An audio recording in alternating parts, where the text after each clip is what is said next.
नमस्कार मित्रांनो, मी तुकाराम सुरनर, सुरनर जे.आर. आणि योजना या यूट्यूब चॅनलमध्ये आपल्या सर्वांचं स्वागत आहे.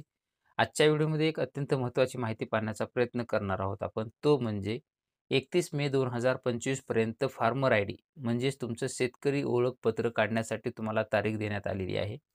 तारीख देण्यामध्ये काय तर अगोदरचा जो काही पहिला टप्पा होता फार्मर आयडी काढण्याचा, तो संपूर्ण पी-एम किसानचे जे काही लाभार्थी आहेत त्यांना टार्गेट करण्यात आलं होतं. पण त्याच्यामधीलही आणखी कमीत कमी 25% च्या आसपास शेतकरी हे त्यांना माहिती नसणं किंवा त्यांनी अनेकांच्या किंवा ऑनलाईनचे जे काही संपर्कात असतील किंवा ते बाहेरगावी राहत असतील किंवा काहींचे निधन झालेले असतील, मयत व्यक्ती असतील, अशा लोकांची काही धरलं तर एक 25% पी-एम किसानचे लाभार्थी बाकी आहेत. पण बाकीचे जे काही शेतकरी वगैरे आहेत, तर त्यांनी जे कोणी पी-एम किसानचे असतील किंवा इतर कोणतेही असतील, तर त्यांनी 31 मे 2025च्या अगोदर आपलं फार्मर आयडी म्हणजे शेतकरी ओळखपत्र काढून घेणं बंधनकारक आहे.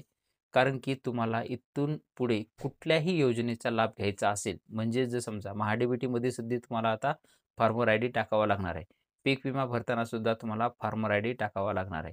त्यानंतर तुमचं पीक नुकसानीचा जो काही दावा क्लेम करायचा असेल, तेव्हा सुद्धा तुम्हाला तुमचा फार्मर आयडीचा ऑप्शन दिला जाणार आहे.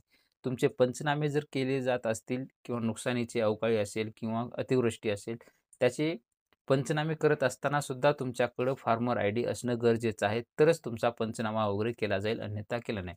म्हणजेच काय तर तुमचा फार्मर आयडी असल्याशिवाय इथून पुढे तुम्हाला कोणतीही शासनाची योजना असेल, अनुदान असेल, काहीही मिळणार नाहीये. त्यासाठी तुम्हाला फार्मर आयडी म्हणजे शेतकरी ओळखपत्र हे बंधनकारक करण्यात आलेलं आहे. जसं की तुमचं आधार कार्ड आता आहे, त्याच पद्धतीचं तुम्हाला हे फार्मर आयडी बंधनकारक करण्यात आलेलं आहे. तर जे कोणी राहिलेले असतील त्यांनी 31 मे 2025 पर्यंत आपापले सर्वांनी ज्यांचं राहिलेले असतील त्यांनी फार्मर आयडी काढून घ्यावी आणि शासनाच्या येणाऱ्या जे काही योजना असेल किंवा अनुदान असेल त्या सर्व योजनेचा लाभ घेण्यासाठी पात्र हवेत. नसेल तर याच्यासाठी तुम्हाला मोदीचा पी-एम किसानचा हप्तासुद्धा तुम्हाला 20वा हप्ता येणारा जूनमध्ये, तो सुद्धा तुम्हाला अडथळा करू शकतो. अशा पद्धतीचे एक छोटंसं अपडेट होतं, ते आपण देण्याचा प्रयत्न केलेला आहे. असेच नवीन व्हिडिओ आपल्या चॅनलवरती येत असतात. तुम्ही जर या चॅनलवरती नवीन असाल तर आपल्या चॅनलला सबस्क्राईब करून बाजूचे बेल आयकॉन दाबून लाईक करायला मात्र विसरू नका. जेणेकरून व्हिडिओ अपलोड करताच माहिती तुमच्यापर्यंत पोहोचवली जाईल.